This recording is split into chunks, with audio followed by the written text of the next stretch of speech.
2 de octubre de 1997. El capitán retirado de las Fuerzas Aéreas, Urangue Holanda, se encuentra en su casa en Cabo Frío, Brasil. Desde su retirada en 1992, el expiloto y paracaidista ha tenido que enfrentarse a una enfermedad. El capitán Holanda padecía una depresión crónica desde principios de los 90. Personalmente creo que este proceso depresivo fue el resultado de alguna experiencia que tuvo hace mucho tiempo en el Amazonas.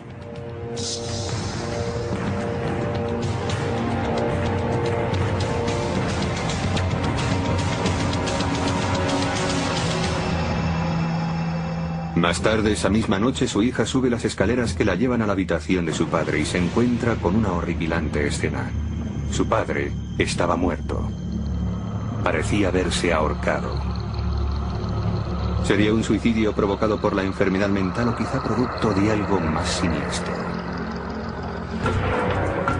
Justo 2 meses antes, el capitán había concedido una entrevista en exclusiva a los ufólogos A.J. Gebert y Marco Petit, ambos dedicados al estudio y documentación de los casos de avistamientos de ovnis. El objeto se dirigía hacia Colares, siguió su rumbo y recorrió todo el cauce del río. Tenía que ser algo inteligente. 4 meses después de iniciarse la operación, nos ordenaron detenerla.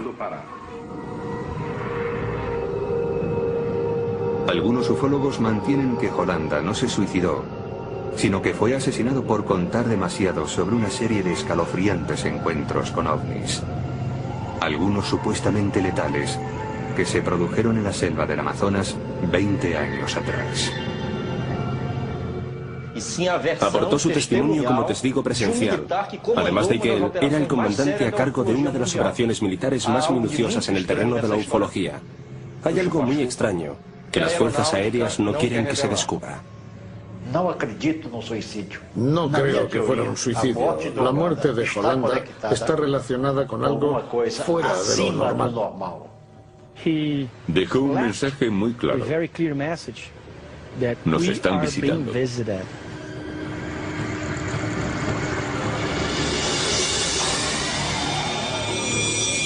El Roswell de Brasil.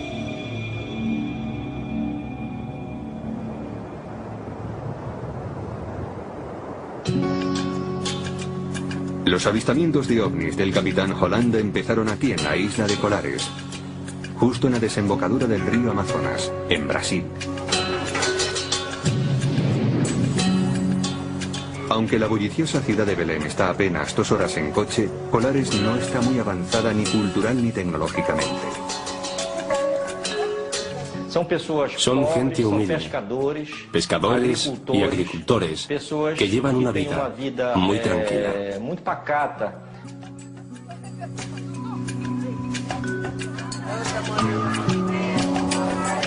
Como la mayoría de los brasileños, la mayoría de los 2000 habitantes de Colares son católicos. En esta remota isla hay muchas supersticiones locales. Creen que en esta isla hay muchos misterios por los fenómenos extraños que ocurren en ella. La gente de Colares tiene sus leyendas y sus tradiciones. Emilio Campos Oliveira, de 78 años, ha residido toda su vida en la isla. Hace casi 30 años pudo presenciar una serie de acontecimientos inquietantes y extraordinarios que transformaron para siempre la isla de Colares. Lo sentí cuando desapareció la luz. Sentí el calor. Estaba allí. La marca era una especie de círculo. Era rojo y con un punto negro en medio. Todo empezó una cálida noche de octubre de 1977. A las 11 de la noche, Oliveira se disponía a irse a la cama. Como siempre, dio un beso de buenas noches a su mujer y se retiró a la hamaca del salón donde le gustaba dormir. De repente, Una haz de luz iluminó la estancia. Parecía proceder del techo. Era tan potente que atravesaba las tejas de cerámica. Un resplandor apareció ante mis ojos. Bajaba desde el techo y apuntaba a mi muslo. Sentí que me quemaba. La luz brillaba mucho, muchísimo. Tal como apareció, se desvaneció. Incapaz de encontrar una explicación a lo que acababa de suceder, Emidio intentó volver a dormirse. Días más tarde, a eso de las 8 de la noche, Orivaldo Malaquías Piñeiro, un pescador local de 24 años, sale con un amigo de pesca nocturna. Estaba en la playa. Por más que lanzábamos la red, no pescábamos nada. Volvimos a lanzarla para ver si teníamos más suerte en otra posición. Los dos pescadores esperaban pacientemente sus capturas. De repente, el amigo de Piñeiro divisa una luz que vuela muy bajo en el cielo. No se oía nada ni se olía nada. Miramos hacia el horizonte. La luz se dirigía desde la línea del horizonte hacia nosotros. Nos invadió el pánico y huimos. Los dos hombres corrieron hacia la ciudad. Aterrorizados, les contaron a sus vecinos lo que acababan de ver. Entonces supieron que no habían sido los únicos que habían experimentado estos misteriosos avistamientos. De hecho, docenas de personas afirmaban que en las últimas semanas habían sentido como si unas luces los atraparan y los atacaran.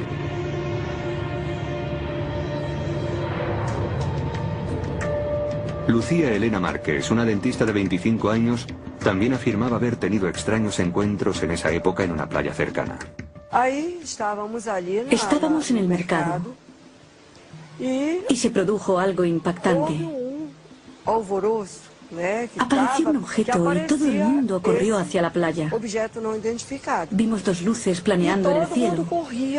Una se encendía y la otra se apagaba continuamente, como una señal. Predominaba el color rojo.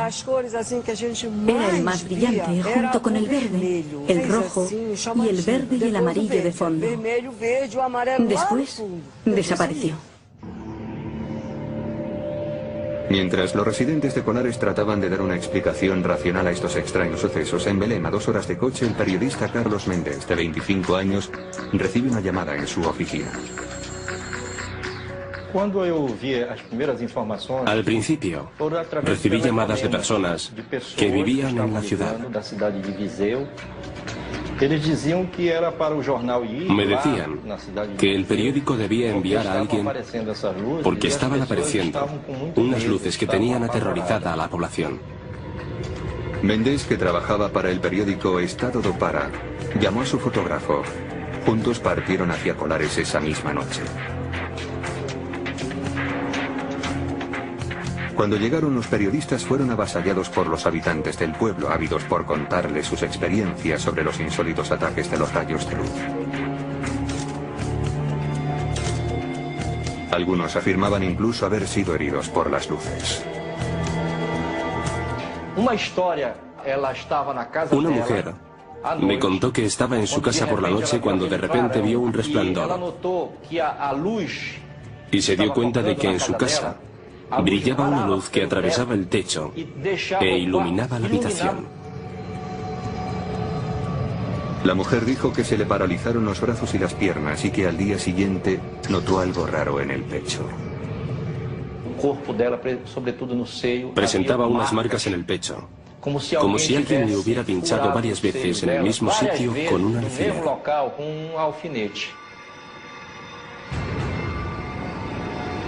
Otras supuestas víctimas contaron historias similares. Decían también que mientras la luz les inmovilizaba, sentían como si alguien les estuviera chupando la sangre. El periodista Carlos Méndez nunca vio las luces con sus propios ojos. No sabe qué pensar de unas historias tan misteriosas, pero lo que afirma es que el terror que sentían era real. Percibí mucho miedo en aquella pobre gente. Desde luego algo muy malo les estaba pasando. Durante los 2 meses siguientes, siguieron sucediéndose avistamientos cada vez más y en la isla cundió el pánico. Más de 80 personas alegaron haber sido atacadas por intensos rayos de luz. Las historias eran siempre las mismas. Las luces bajaban del cielo, abducían a la gente y la paralizaban. Estaban todos muy afectados. No podían entender por qué estaban siendo víctimas de ataques, pero sin duda estos eran muy violentos. Así que traté de entender por qué ocurría y si realmente se estaban apareciendo estas luces a la gente. Los habitantes de la zona estaban tan aterrados que muchas mujeres y niños abandonaron el pueblo. Algunos hombres se dirigieron a la playa y montaron guardia toda la noche.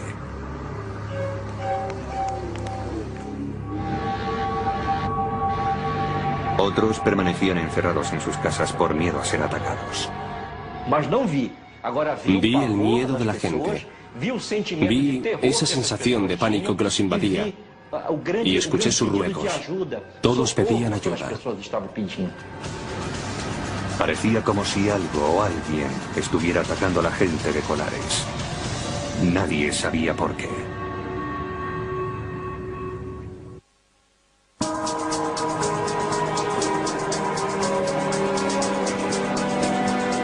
Septiembre de 1977. El pánico dominaba la recóndita isla brasileña de Colares, a unos 110 kilómetros al norte de Belém. Decenas de habitantes afirmaban haber sido atacados por extraños rayos de luz emitidos por objetos no identificados en el cielo. Por entonces, la doctora Adelaide Carvalho, de 24 años, era la directora del centro de salud local. Llevaba solo 6 meses en la isla. En aquellos días, la doctora observó un incremento de pacientes, muchos de los cuales se quejaban de heridas provocadas por insólitas luces. No dejaba de llegar gente y estaba empezando a no saber qué hacer porque estaba desbordada. No sabía si se trataba de un caso de alucinaciones en masa, de delirio colectivo. Cada vez tenía más casos. Yo seguía siendo escéptica, convencida de que todos se habían vuelto locos por alguna razón. Los síntomas con los que se encontraba la doctora Carvalho eran siempre los mismos. Los pacientes mostraban lo que parecían ser quemaduras por radiación y unas marcas de pinchazos muy raras. El médico Daniel Reviso investigó los acontecimientos de Colares.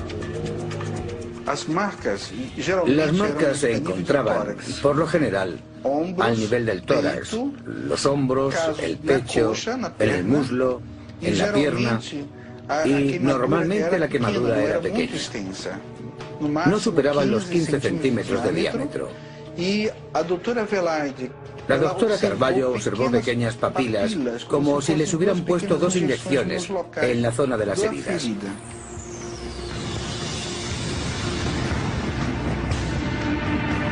Las víctimas alegaban que las quemaduras eran producto del contacto de la luz con su piel. Pero las heridas no se parecían a nada que la doctora hubiese tratado con anterioridad. Las marcas provocadas por las quemaduras se volvían negras inmediatamente, como si fueran quemaduras de 10 días, a pesar de que, en muchos casos, no hacía más de 10 minutos que se habían provocado. Pero los médicos no sabían que aún deberían enfrentarse a los casos más inquietantes. En septiembre, la doctora Carvalho examinó a una mujer cuyos familiares alegaban haber sido atacados dentro de su casa por una resplandeciente luz. Le trajo al centro su familia. Sufría espasmos como si le estuviera dando un infarto. No movía nada la boca. Y tenía los ojos totalmente cerrados. La doctora trató de estabilizarla, pero no se producía ningún signo de mejora. Ya no podía hacer nada más. La única alternativa era meterla en el coche, porque no teníamos ambulancia, y llevarla a Belén.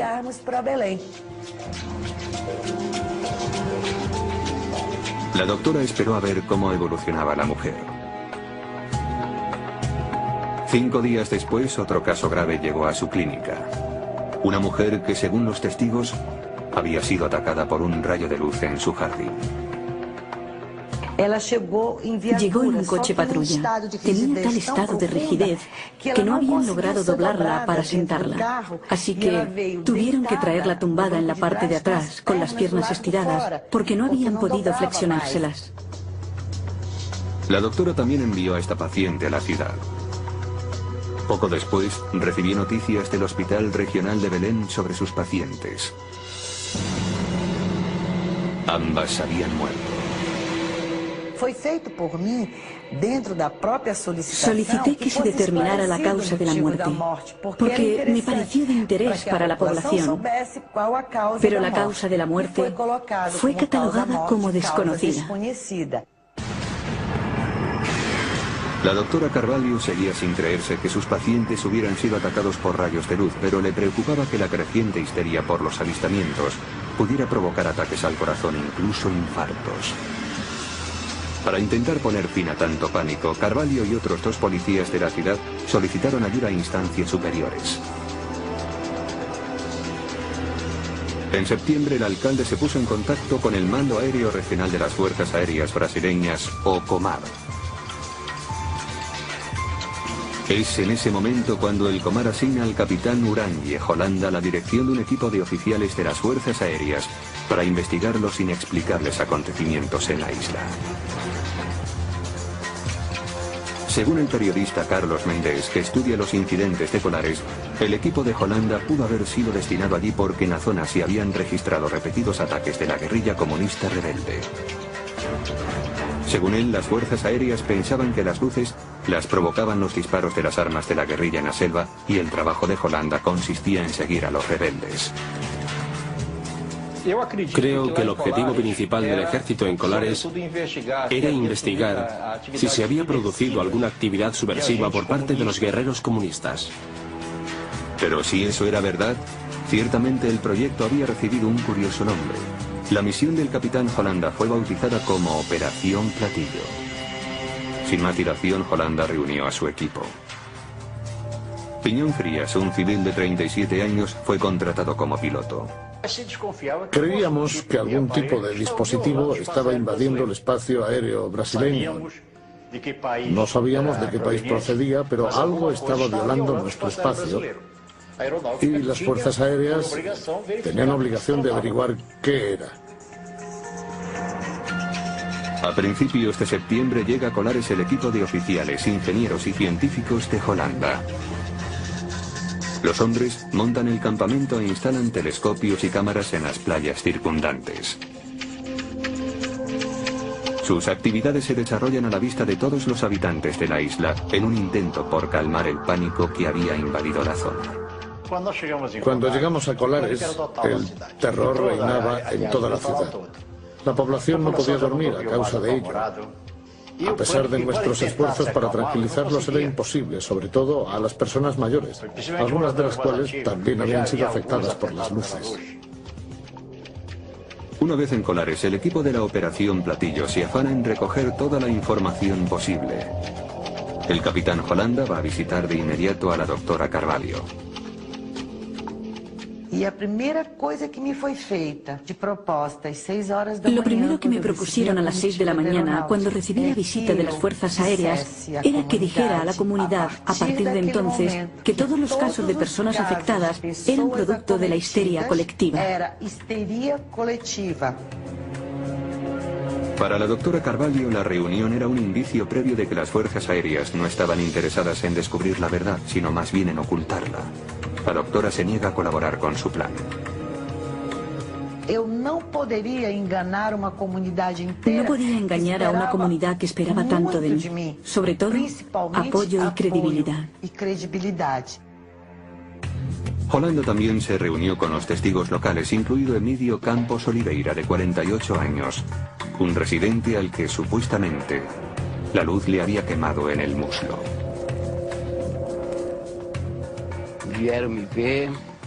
Vinieron a verme. Me hicieron una foto de la herida. Los únicos que me vieron la marca fueron los oficiales de las Fuerzas Aéreas. Ellos vieron la marca. Los avistamientos continuaron durante los siguientes 4 meses. El equipo del capitán Hollanda seguía ocupado recopilando información de los testigos y de la policía. Su operativo de vigilancia estaba activo las 24 horas del día, pero la Fuerza Aérea no hizo públicos sus descubrimientos. Los que creían que la Operación Platillo iba a averiguar la verdad estaban decepcionados. Muchos pensaron, por el contrario, que de lo que se trataba era de crear una tapadera.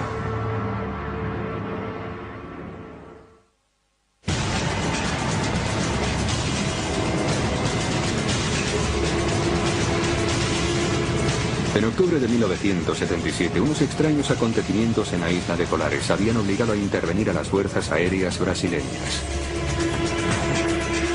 Los residentes denunciaban que unos ovnis los habían atacado con potentes rayos de luz. Algunas personas presentaban marcas de quemadura muy raras en la piel después de los supuestos encuentros.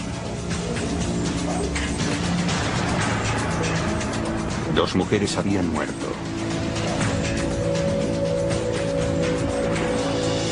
El proyecto de las Fuerzas Aéreas, la Operación Platillo, bajo el mando del capitán Urangui Hollanda, trata de recabar información sobre los misteriosos avistamientos. El ejército no llevó armas a Colares. Su único armamento eran las cámaras fotográficas, cientos de ellas. Durante más de 4 meses, Hollanda y su equipo tomaron fotos y diseñaron planos.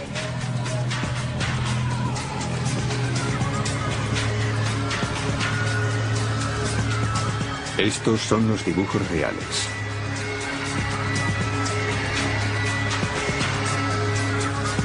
También llevaron a cabo entrevistas con los residentes, incluida la doctora Carvalho. Por sus manos habían pasado muchos pacientes que decían haber sido atacados.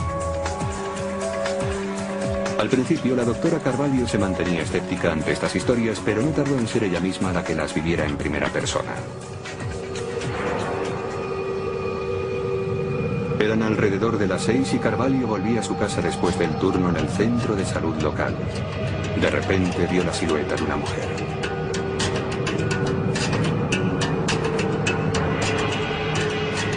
Miré hacia arriba, lo que tanto había negado. Eso en lo que no creía, y estaba convencida que era producto del delirio, de la locura, de historias inventadas por la gente que reclamaba atención. Lo vi. Era un objeto con una altura similar a un edificio de 10 pisos. El objeto era cilíndrico.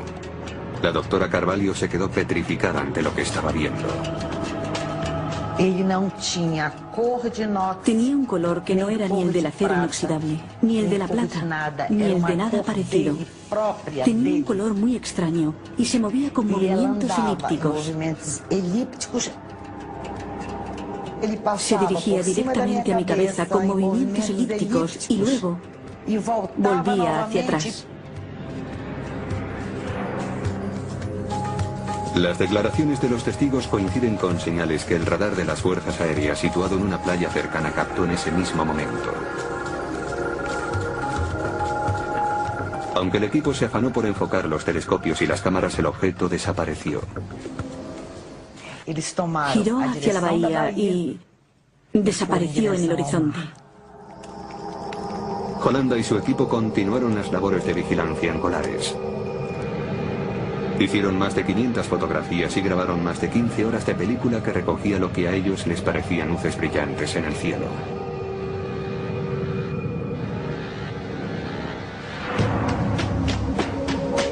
Los informes de la investigación se enviaron al cuartel general de Comar, en la capital del país, Brasilia. Las Fuerzas Aéreas hicieron una investigación realmente exhaustiva. Tenían que dar algún tipo de respuesta a esta gente que decía tener encuentros, y estoy seguro de que para el propio ejército fue una sorpresa que los mismos oficiales de las Fuerzas Aéreas empezaran a experimentar también fenómenos extraños.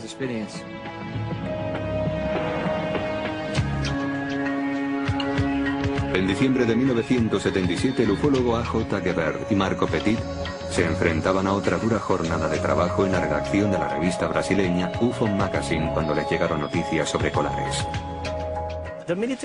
Esta operación militar fue la primera investigación en Brasil y probablemente en el mundo de la que tenemos constancia, dedicada a intentar comprender qué ocurre con un fenómeno ovni. Más de 3.000 personas fueron entrevistadas por el ejército durante esos 4 meses. Ese mismo mes, el capitán Holanda recibe la orden de recoger todo el equipo y volver al Comar. Las fotografías, las películas, los planos y todo cuanto habían recogido es catalogado como alto secreto. Le ordenaron terminar la operación Platillo de inmediato. Él, como militar, tampoco hizo muchas preguntas. Una de las cosas que más me sorprendieron a mí y a otros colegas fue el hecho de que en diciembre de 1977, el año en que se estaban produciendo más encuentros, llegara la orden. Y hasta ahora, ningún civil ha averiguado quién lo ordenó, ni por qué debía suspenderse la operación.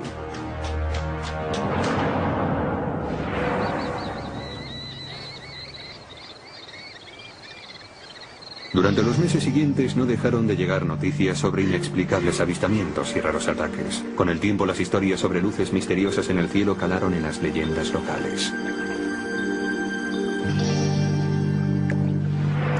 A lo largo de los 30 años siguientes, la operación Platillo se mantuvo oculta, pero el capitán Holanda no cayó para siempre.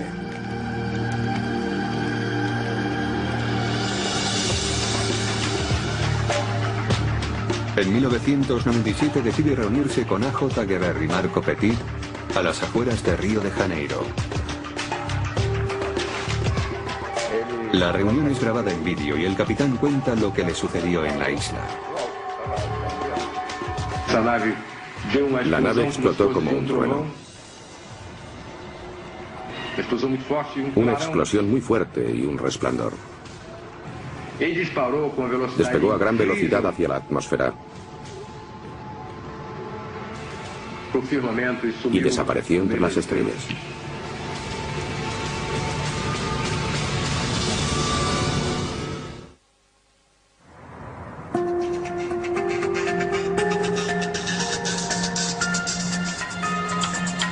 En 1977, la investigación sobre los ovnis llevada a cabo por las fuerzas aéreas brasileñas se denominó Operación Platillo. Fue un completo informe que permaneció clasificado en los archivos del gobierno durante más de 20 años. Los archivos contenían casi 500 fotografías y 3.000 entrevistas con testigos que afirmaban haber sido atacados por luces resplandecientes que descendían del cielo sobre la isla amazónica de Colares.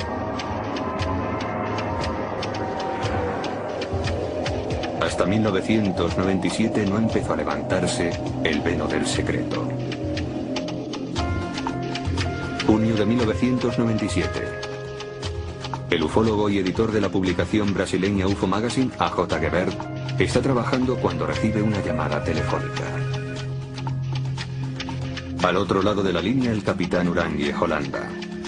Holanda había sido el encargado de dirigir el equipo de las fuerzas aéreas enviado a Colares en 1977. Me llamó y me dijo, siempre he admirado su trabajo. Creo que lo hacen muy bien. Y en el pasado yo no podía hablar porque, bueno, estaba en el ejército. Pero actualmente estoy retirado. Y si quieren hablar conmigo, estaré encantado de recibirles.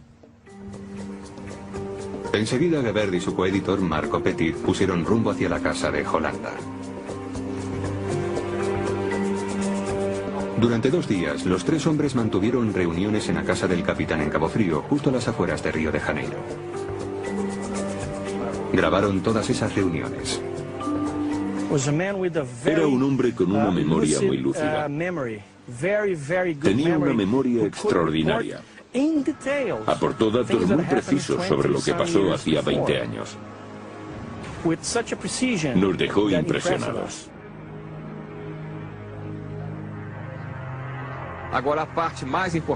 Lo más importante, sin duda, es su descripción de los encuentros que tuvo con las naves. Él se encontró cara a cara con naves que a veces tenían 100 metros de diámetro. naves de distintas formas que lo colocaban en una situación que en términos generales muy poca gente ha tenido la oportunidad de presenciar.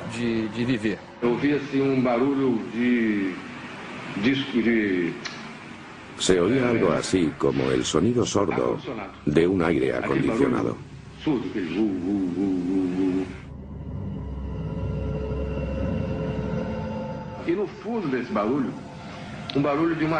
De fondo como un clic, como el sonido de un destornillador. El sonido que procedía de la nave era muy nítido. Holanda describió minuciosamente 3 encuentros distintos con naves espaciales. Estos son los dibujos que hizo para explicar su primer encuentro.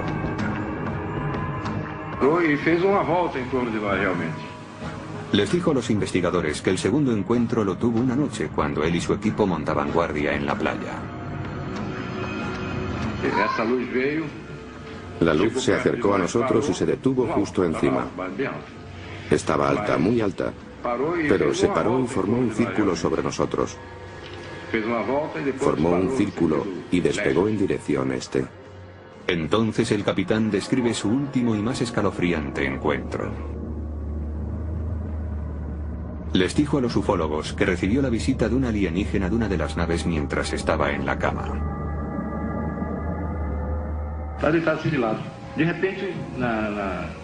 Estaba tumbado de lado. De repente un intenso destello iluminó la habitación. Me quedé petrificado. Oí algo extraño y a continuación vi que había un ser extraño justo detrás de mí, agarrándome. Fue una situación increíble. A continuación el capitán describió al extraterrestre.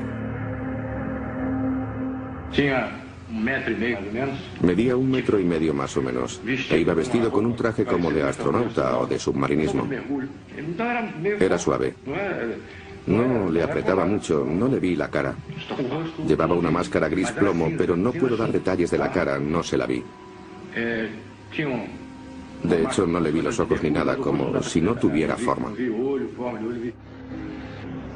Holanda también les dijo a los investigadores que este ser le habló.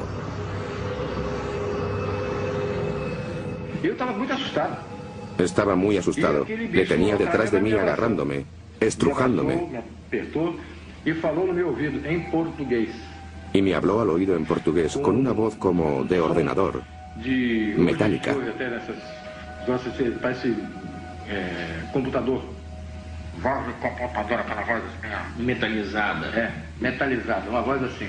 Y me dijo, no tengas miedo, no vamos a haceros ningún daño. Holanda dice que el extraterrestre entonces desapareció. Nos contó con toda precisión lo que le había ocurrido. Por lo que sabemos, debía de haber una gran variedad de objetos por la zona, porque algunos procedían de la selva, aparecían entre los árboles. Otros procedían del cielo y otros, los menos, del río. Era algo realmente impresionante. El capitán hizo otra increíble revelación. Mostró el brazo a los ufólogos. Parecía tener un objeto implantado bajo la piel. Dice que los extraterrestres se lo colocaron durante su encuentro. Es flexible, de plástico. Aquí, si presionas, se ve mejor. Aquí. ¿Le han hecho radiografías? Sí, pero no se ve nada. En julio de 1997, la historia de Holanda se publicó en la revista UFO Magazine de Gevaert y Petit.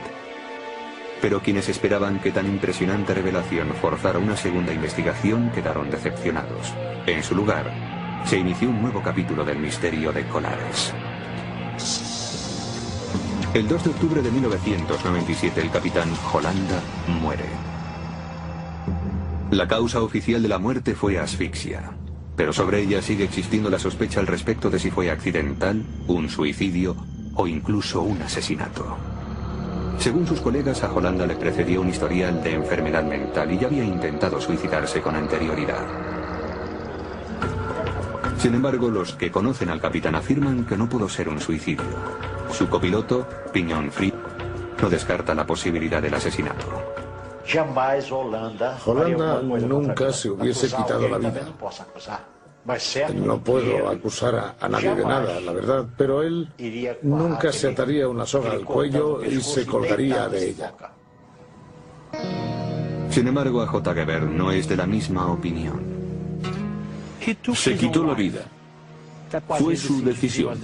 Estaba deprimido. Pero a mí lo que me queda es el importante mensaje que nos dejó. Estamos siendo visitados.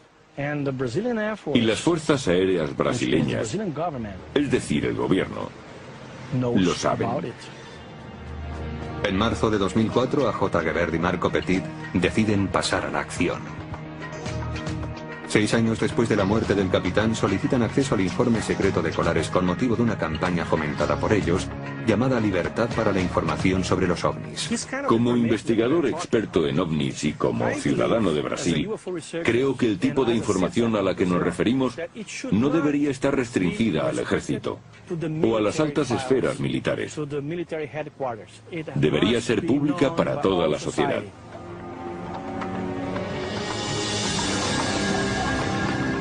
En el archivo de las Fuerzas Aéreas, Gebert y Petit encontraron los mapas y las fotos de Holanda y su equipo, registros que habían permanecido ocultos durante 30 años.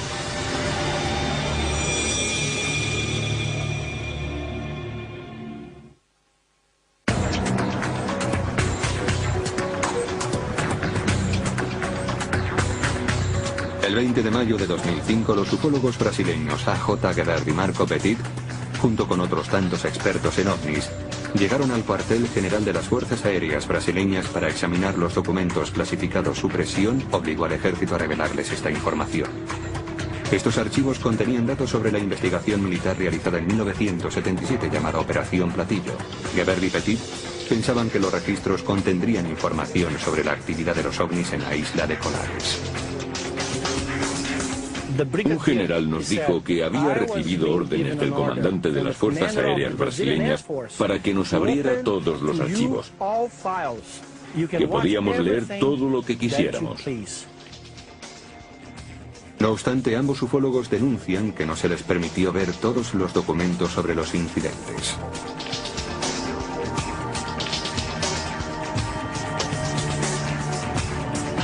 Estas son algunas de las fotos que pudieron examinar.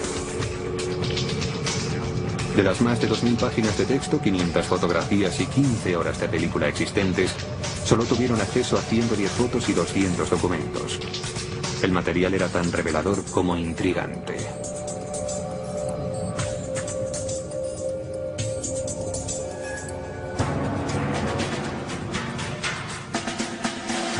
Era la prueba de que el gobierno brasileño había dedicado un tiempo considerable a investigar los avistamientos.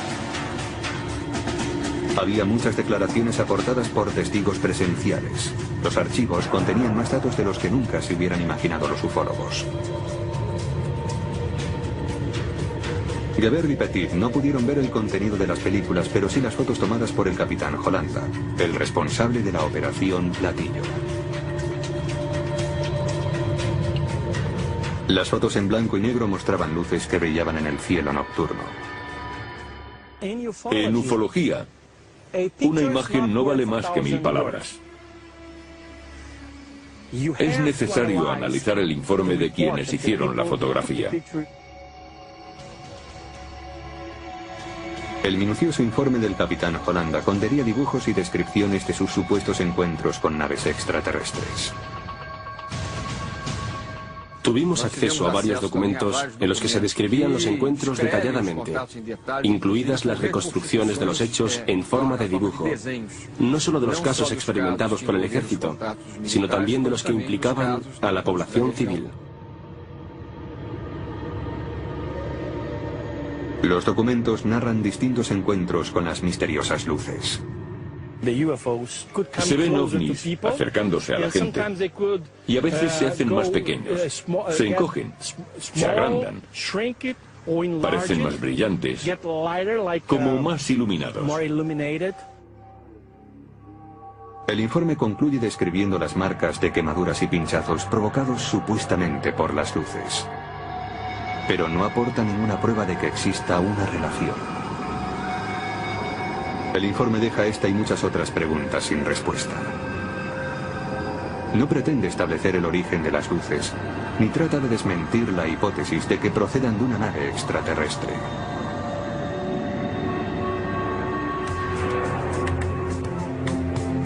Hoy parece claro que la explicación definitiva sobre los avistamientos de colares no la dará el gobierno de Brasil. Oficialmente las fuerzas aéreas declaran que, en lo que concierne a la Operación Platillo, el informe presenta varias teorías aparentemente sin fundamento científico. De momento, todos los datos nuevos se han recogido del trabajo de investigadores y ufólogos independientes. El médico Daniel Reviso lleva desde 1985 dedicado a analizar los avistamientos de colares. Empezó la investigación para intentar otras causas posibles de las marcas de quemaduras encontradas en las víctimas. Se sospecha que podría tratarse de un animal, quizá un murciélago. Esta teoría quedó descartada porque cuando los murciélagos vampiros muerden, dejan marcas en forma de O. Son marcas de mordisco y sangran mucho. En el caso de esas víctimas nunca hubo hemorragias. Reviso también consideró la posibilidad de que los avistamientos de colares pudieran atribuirse al delirio colectivo. Se pensó que, presa del pánico, la gente se automutilaba, hiriéndose o haciéndose daño a sí misma. Pero tampoco fue esa la causa. La investigación de Reviso destacaba la escasa probabilidad de que las heridas fuesen autoinfligidas. Parecía más bien que una intensa radiación paralizaba el sistema nervioso y la luz les extraía algo. Reviso estudió también el posible origen de las luces que se habían visto en la isla.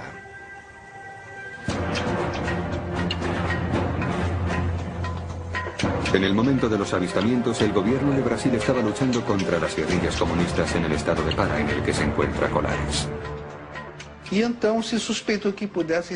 Cabía la posibilidad de que fuera algún tipo de maniobra armada clandestina de la guerrilla, que utilizara dispositivos para aterrorizar a la población con el fin de traer armas, municiones y suministros de guerra a Pará. A pesar de los informes de la actividad de la guerrilla, el gobierno ni confirma ni deniega esos datos. El periodista Carlos Méndez, que cubrió la noticia de los acontecimientos en Colares, no encuentra explicación para las extrañas luces que los isleños describían, pero cree que lo recóndito del lugar, sumado a las supersticiones de sus habitantes, son factores que han podido influir mucho a la hora de mantener viva la leyenda de los avistamientos de ovnis. La gente estaba espantada, aterrorizada. El pueblo de Colares siempre había convivido con las leyendas, el folclore típico del campo, de este área del Amazonas. Hoy el misterio sigue sin ser desvelado. ¿Qué era lo que sobrevolaba el cielo de Colares? ¿Por qué la gente creía estar siendo atacada por rayos de luz? Que eles estavam retirando provavelmente material biológico, provavelmente sangue mesmo, para que eles através Creo que estaban extrayendo material biológico, probablemente sangre, para poder crear vacunas y desarrollar una protección para ellos mismos, para su civilización, de tal modo que en caso de producirse finalmente el contacto con la especie humana, no fuesen vulnerables a las enfermedades y dolencias que padecemos los humanos. En cuanto al capitán Holanda, el jefe de la Operación Platillo, los ufólogos Petit y Geber están convencidos de que actuó movido por un sentimiento de responsabilidad.